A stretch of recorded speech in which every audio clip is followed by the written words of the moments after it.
So one of our values is radical transparency as a company, and that comes from me trying to practice radical transparency as a person. It's easy to look at Instagram and YouTube and podcasts and think that everybody's business is always up and to the right, but it's just absolutely not true. I mean, I had said it yesterday, but I can't tell you how many businesses I've even seen in our highest level mastermind doing $500,000, $600,000 a month, and then within 60 days, they're completely under. Their business is shut down. And so in a lot of ways, business is a game of attrition, and so meaning you just have to be around longer than the guy next to you, essentially.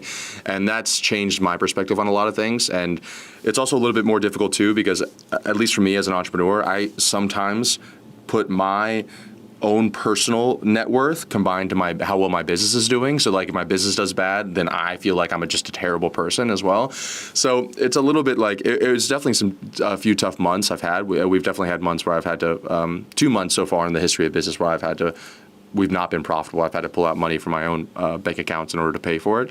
But obviously the business also made me tens of millions of dollars. So extrapolated over the few years, it's like, okay, that's not that big of a deal. So one of them was when I started making this adjustment to launch Scaling School.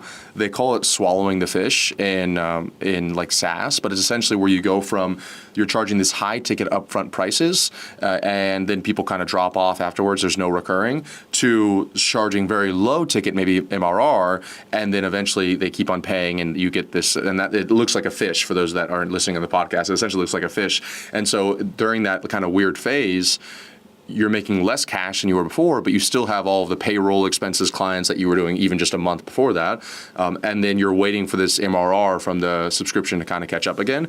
But to the people that are listening to this, it goes back to what we had talked about a little bit earlier about the vehicle thing. And so I'm just fortunate enough to be in a position now where I don't necessarily have to be playing the cash game every single month anymore. And I can start looking like, okay, what does 1 year in the future look like? What does 3 years in the future look like? What does 5? And that's really a lot of these SaaS plays. It's like they're not profitable the first year or 2 years, and they're waiting for like 3 years or 5 years to make the exit.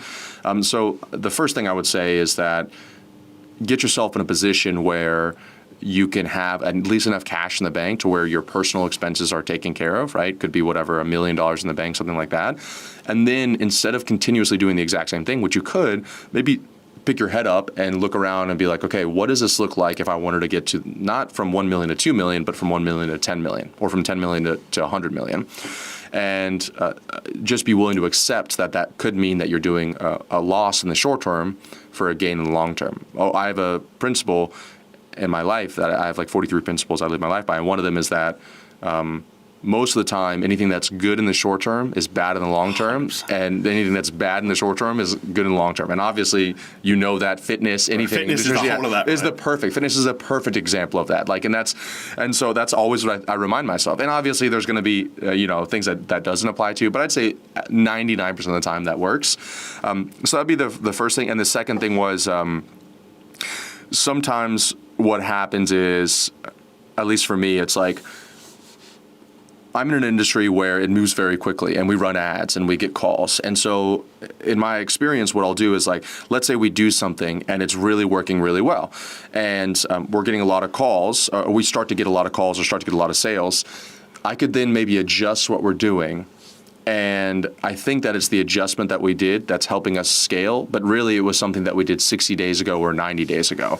And so it's just misattributing what we're doing that's leading to, and that's happened once or twice. I'm like, oh, we're getting all these sales because of this thing right here.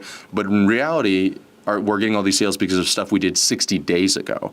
And so I think a lot of people think like, okay, I'm going to do this thing today, and the thing tomorrow is going to end up being the results of what I did today. But almost always the life that we're living today, the experiences we're having today, is from at the minimum 90 days ago decisions that we were making them. And then the life that you're living today is also be from the decisions you made 2 years ago, 3 years ago, 5 years ago. So I have to, the months that we've been down is because I've been like, oh, this is working. We got to go 10x on this. And a great example was like with YouTube, I had stopped doing content for a while because I was thinking that our ads were really like doing really well. And so I was like, oh, let's stop doing content. This is about a year ago. And I was like, let's just pause content. I don't really want to create content anymore. Let's go on ads. And like it had looked like it was going well, but then within 60 days, I started to see not only our profit dropping, but number of qualified sales calls, number of sales, et cetera, et cetera. And so then I turned back around again, and now I've been doing 3 YouTube videos every single week for the past, I think 4 months now or 5 months now. And now we're starting to see the other end of that again. And I know that if I were to stop filming content right now, we'd go right back down to where we were before. If you want my help installing any of these systems in your business done for you, be sure to book a call with my team down below.